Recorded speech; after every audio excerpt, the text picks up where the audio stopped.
हम पढ़ रहे हैं आदिकाल। आदिकाल में हमने सबसे पहले रासो साहित्य पढ़ा।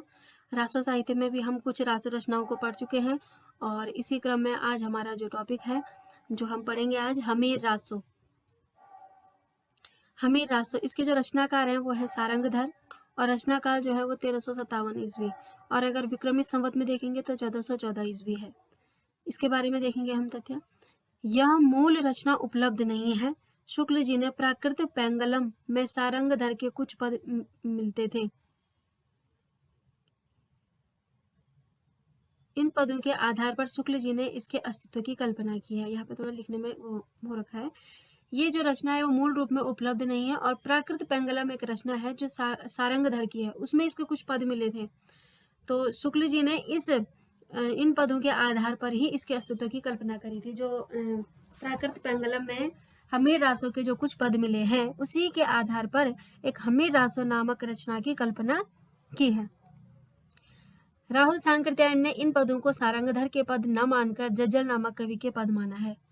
इंपॉर्टेंट है, राहुल सांकृत्यायन ने इन पदों को सारंगधर के पद न मानकर जज्जल नामक कवि के पद माना है। इसमें हम विशेष तथ्य देखेंगे। शुक्ल जी ने इस रचना से अपभ्रंश रचनाओं एवं रासो रचनाओं की समाप्ति मानी है। हमीर शब्द अमीर का विकृत रूप है जो किसी पात्र का नाम न होकर एक विशेषण के रूप में प्रयुक्त होता रहा है। ये कथन है हजारी प्रसाद द्विवेदी जी का। तो ये दोनों तथ्य बहुत इंपॉर्टेंट है। हालांकि ये सभी इंपॉर्टेंट है, यहाँ से लेकर यहाँ तक हर बार एक एक लाइन इनमें से कई बार क्वेश्चन में पूछी जा चुकी है पेपर में। शुक्ल जी ने इस रचना से अपभ्रंश रचनाओं एवं रासो रचनाओं की समाप्ति मानी है। तो अपभ्रंश की भी अंतिम रचना और रासो रचनाओं की भी अंतिम रचना, रासो रचनाओं के क्रम में भी अंतिम रचना है हमीर रासो। ये शुक्ल जी का कथन है। हमीर शब्द अमीर का विकृत रूप है जो किसी पात्र का नाम न होकर एक विशेषण के रूप में प्रयुक्त होता रहा है। इसके बाद है विजयपाल रासो। इसके जो रचनाकार हैं वो है नल सिंह भाट। इसका जो रचना काल है वो है 1298 ईस्वी, जो मिश्र बंधुओं के अनुसार है। और 16वीं शताब्दी डॉक्टर नगेंद्र के अनुसार यही वाला, अगर आप एक याद करना चाहते हैं तो ये वाला, अगर दोनों करना चाहे तो वो अलग बात है, लेकिन अगर ये ज़्यादा इंपॉर्टेंट है, यही पूछा भी जाता है। 16वीं शताब्दी डॉक्टर नगेंद्र के अनुसार विजयपाल रासो नल सिंह भाट की। वर्ण विषय क्या है? विजयगढ़ के शासक विजयपाल एवं पंग राजा के मध्य हुए युद्ध का वर्णन है, और इसमें जो कुल छंद है वो 42 है। भाषा अपभ्रंश है और इसको भी अप्रामाणिक रचना माना है। इसके बाद है जयचंद प्रकाश। रचनाकाल है रचनाकार है इसके भट्ट केदार और रचनाकाल अज्ञात है। भट्ट केदार का समय विक्रमी संवत 1225 के आसपास माना जाता है। वर्ण विषय कन्नौज के शासक जयचंद की वीरता का वर्णन है। यह रचना उपलब्ध नहीं है। दयालदास सिंघायत द्वारा रचित राठौड़ारी ख्यात में इसका उल्लेख मिलता है। तो जयचंद प्रकाश जो है वो किसमें मिलती है? राठौड़ारी ख्यात में, जो दयालदास सिंघायत द्वारा रचित है। इसके बाद है जय मैंकजस चंद्रिका। इसके जो रचनाकार हैं वो है मधुकर भट्ट। रचनाकाल 1186 ईस्वी। वर्ण विषय कन्नौज के शासक जयचंद की वीरता का वर्णन है और यह रचना भी उपलब्ध नहीं है। इसका उल्लेख भी दयालदास सिंघायत द्वारा रचित राठौड़ारी ख्यात में हुआ है। अब देखो सबसे इंपॉर्टेंट पृथ्वीराज रासो। हालांकि सभी इंपॉर्टेंट हैं पर फिर भी पृथ्वीराज रासो से ज्यादा उम्मीद रहती है क्वेश्चन पूछे जाने की। रचनाकार है चंदबरदाई। रचनाकाल है 1193 ईस्वी। पृथ्वीराज रासो के 61 सर्ग चंदबरदाई ने और शेष 8 उनके पुत्र जलहर ने लिखे हैं। काव्य रूप क्या है? प्रबंधात्मक महाकाव्य। काव्य रूप क्या है? प्रबंधात्मक है और महाकाव्य है। शैली है पिंगल। नायक धीरोदत्त श्रेणी के नायक हैं इसमें, और कुल सर्ग 69 हैं जिन्हें समय कहा गया है। नायिका यहाँ की संयोगिता है, मुग्धा श्रेणी की नायिका है। पृथ्वीराज रासो के निम्नलिखित 4 संस्करण उपलब्ध हैं। तो इसके जो संस्करण है वो 4 हैं। एक है बृहद रूपांतर, इसमें 16,306 छंद हैं और 69 समय है, और ये उदयपुर संग्रहालय में है। नागरी प्राचारणी सभा द्वारा ये प्रकाशित हुई है।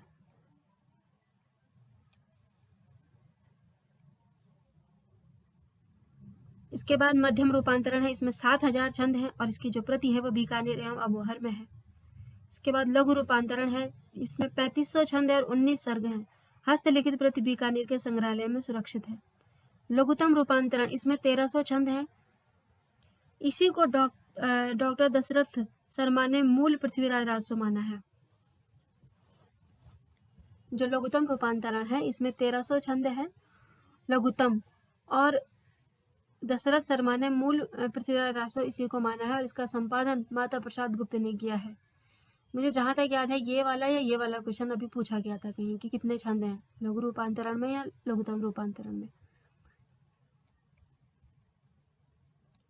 कर्नल जेम्स टॉड ने पृथ्वीराज राजस्व के काव्य सौंदर्य पर रीझ कर इसके पदों का अंग्रेजी में अनुवाद किया तथा इसका प्रकाशन the Royal Asiatic Society of Bengal से प्रकाशन आरंभ करवाया। इसी बीच डॉक्टर वूलर को 1875 ईस्वी में जयानक कवि द्वारा रचित पृथ्वीराज विजय नामक रचना मिली, जिसमें संयोगिता हरण का वर्णन नहीं था। इसके आधार पर उन्होंने पृथ्वीराज राजस्व को अप्रामाणिक घोषित कर दिया। इसके बाद पृथ्वीराज राजस्व की प्रामाणिकता को लेकर विद्वान निम्नलिखित 3 भागों में विभक्त हो गई।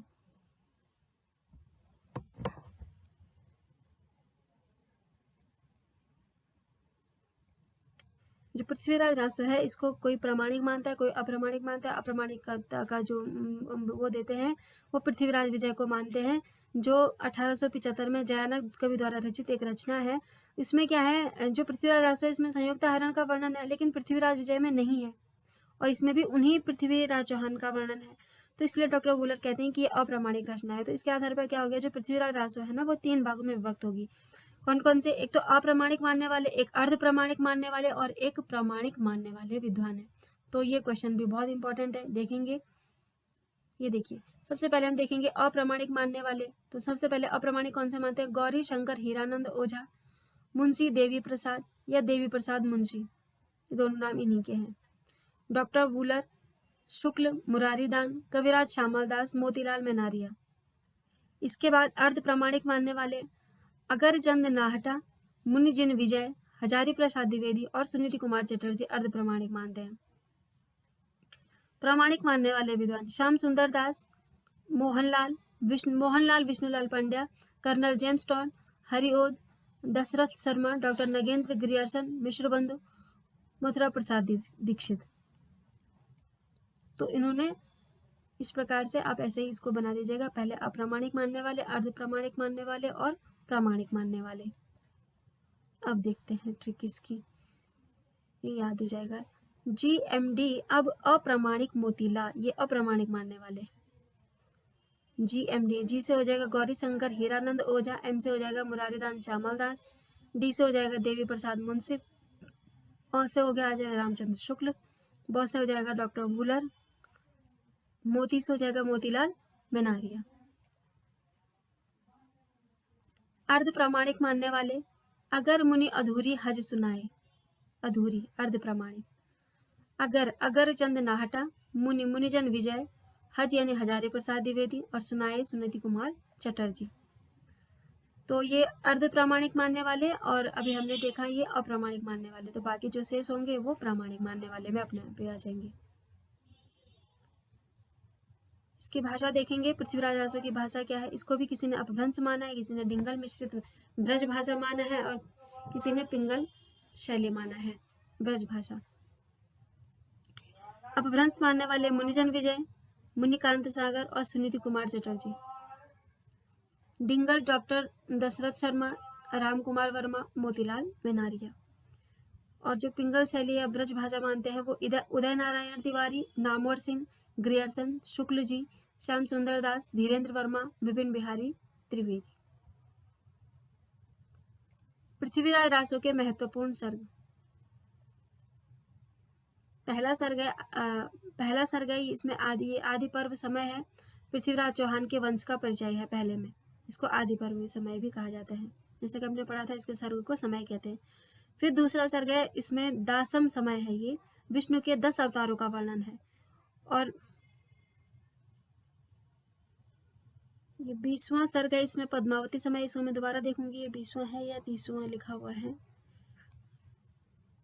ठीक है। तो और 57वां सर्ग है, इसमें कैमासवध है। और 61वां सर्ग है, इसमें कन्वज समय है, रासो का केंद्रीय भाग माना जाता है और सबसे बड़ा भी है ये। और 69 जो है वो 69वां सर्ग है, इसमें महोबा समय है। अब देखेंगे पृथ्वीराज रासो के संदर्भ में महत्वपूर्ण तथ्य। पृथ्वीराज रासो में 68 तरह के छंदों का प्रयोग हुआ है, जिसमें मुख्य छंद है कवित्त, छपाई, भुजंगी, चौपाई, दोहा, त्राटक आदि। पृथ्वीराज रासो में दी गई घटनाओं एवं इतिहास में वर्णित घटनाओं की तिथियों में 80 से 90 वर्षों का अंतर मिलता है। इसके निराकरण के लिए मोहनलाल विष्णुलाल पांड्या ने अनंत संवत की कल्पना की। उनके अनुसार पृथ्वीराज रासो में दी गई तिथियां विक्रमी संवत में न होकर अनंत संवत में है। यदि अनंत संवत की गणना के अनुसार गणना करें तो तिथियां इतिहास से मेल खाती हैं।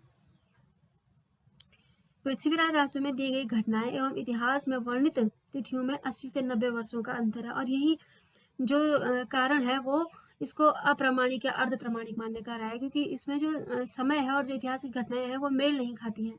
तो इसके निराकरण के लिए मोहनलाल विष्णुलाल पांड्या ने एक अनंत संवत की कल्पना की। इसके अनुसार अगर पृथ्वीराज रासो में दी गई तिथियां विक्रमी संवत में न होकर अनंत संवत में होती हैं, तो यदि अनंत संवत की गणना की जाए तो फिर तिथियां इतिहास के हिसाब से सही बैठती हैं। अगला जो तथ्य है, नरोत्तम स्वामी ने पृथ्वीराज रासो को मुक्तक रचना माना है। हजारी प्रसाद द्विवेदी ने पृथ्वीराज रासो को सुख सुखी संवाद में रचित माना है। उनके अनुसार जिन अंशों में सुख सुखी संवाद है वही अंश प्रामाणिक है, और जिन अंशों में सुख सुखी संवाद नहीं है वो अप्रामाणिक है। ये हजारी प्रसाद द्विवेदी कहते हैं। डॉक्टर नगेंद्र ने इसे विशाल घटना कोश कहा है, और गुलाब राय ने इसे स्वाभाविक विकासशील महाकाव्य कहा है। श्याम सुंदर दास और उदय नारायण तिवारी इसे विशाल वीर काव्य कहते हैं। श्याम सुंदर दास और उदय नारायण तिवारी इसे विशाल वीर काव्य कहते हैं।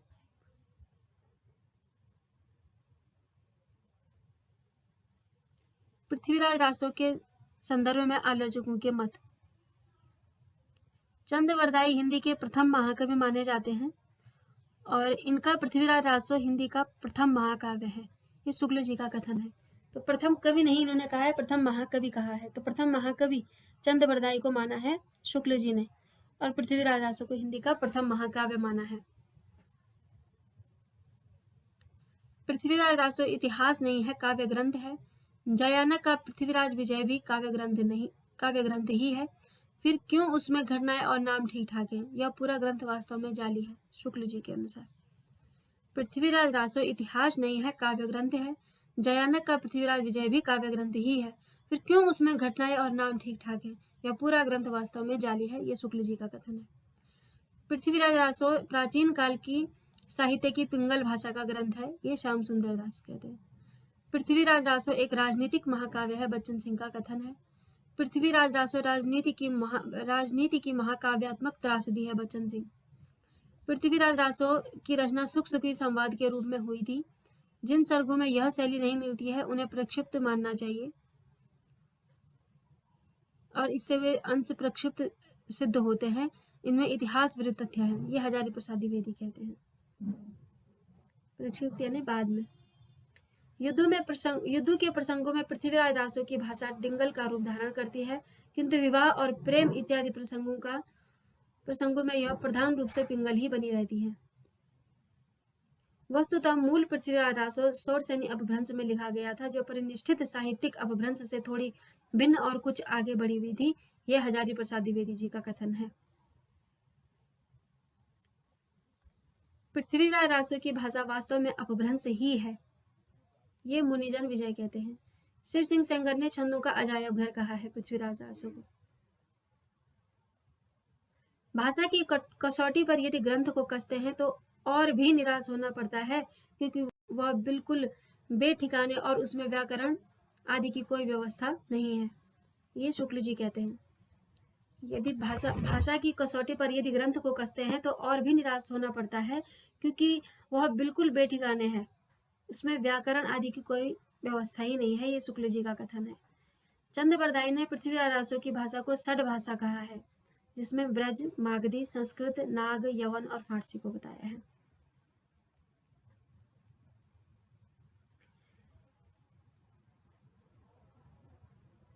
ये कुछ काव्य पंक्तियां हैं। राजनीति पाइए, ज्ञान पाइए, सुजानिए। ये मैंने क्वेश्चन पेपर से ले रखे हैं, जो वो होते हैं ना नोट्स, बुक में जो क्वेश्चन दिए रहते हैं एग्जाम, जो पिछले एग्जाम में आए रहते हैं वो वाले क्वेश्चन, उसमें से मैंने छाने हैं ये। राजनीति पाइये ज्ञान पाइये सुजानिए, उक्ति धर्म विशालस्य, इसमें आगे भी कुछ होगा, लेकिन ये जो संस्कृत वाला है ये भी इसी में से है, पृथ्वीराज दासो का ही है। कुटिल केस सुदेश पोह परिचयद पिक सद, रघुनाथ चरित हनुमंत कृत भूप भोज उद्धरीय जिमि। ये पूछे गए थे तो मैंने कहा इनको लिख देती हूँ मैं, ये मैंने बाद में जोड़े हैं बाकी। तो ये हमने पढ़े रासो ग्रंथ, हमने सारे रासो ग्रंथ पढ़ लिए हैं। मैं उम्मीद करती हूँ आपको मेरा वीडियो पसंद आया होगा, कहीं पर कोई कमी रही होगी तो मैं क्षमा चाहती हूँ। साथियों ये मेरे स्वयं के नोट्स हैं जो मैं इसमें लिखा रही हूँ, इसमें मैंने जहाँ पर कोई करेक्शन करा होगा वही इसमें दिखाई दे रहा है, तो आप उनको करेक्ट कर लीजिएगा, उस हिसाब से लिख लीजिएगा। और आगे हम अपना अगला या जैन साहित्य या नाथ साहित्य कुछ भी पढ़ेंगे, उसका हम अगला वीडियो बनाएंगे, तो देखते रहिए वीडियो। धन्यवाद।